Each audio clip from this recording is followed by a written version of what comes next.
Thank you for joining for the Daily Bread Bible Study. This is day 288 for Wednesday, October 14th, 2020, focusing on Mark chapters 6 and 7.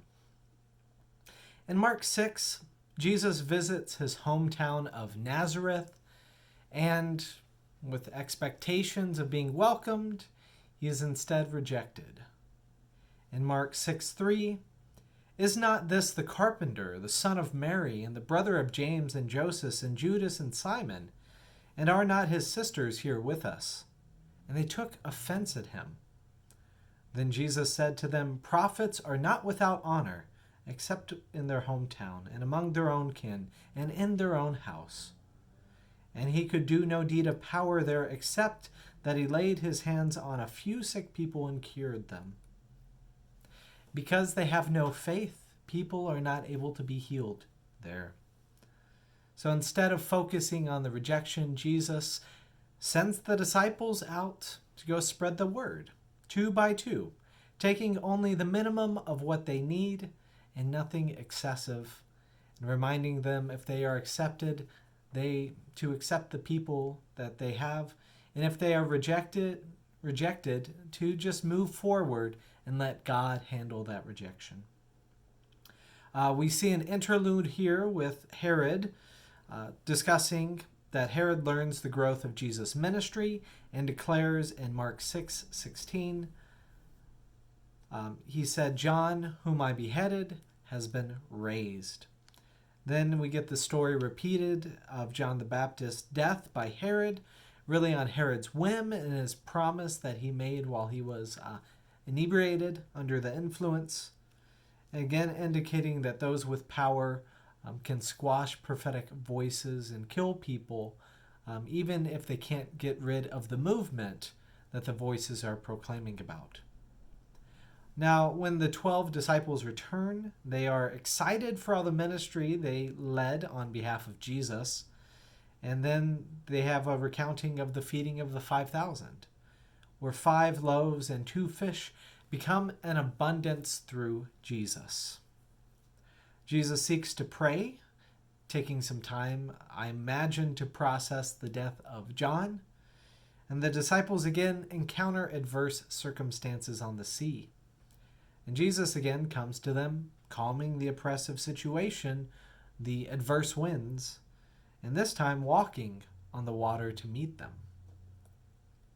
Mark 7, we see similar in Matthew. Jesus encounters the Pharisees and the tradition of the elders. In Mark 7, verse 5, so the Pharisees and the scribes asked him, Why do your disciples not live according to the tradition of the elders, but eat with defiled hands? And he said to them, Isaiah prophesied rightly about you hypocrites. As it is written, this people honors me with their lips, but their hearts are far from me. In vain do they worship me, teaching human precepts as doctrines. You abandon the commandment of God to hold to human tradition.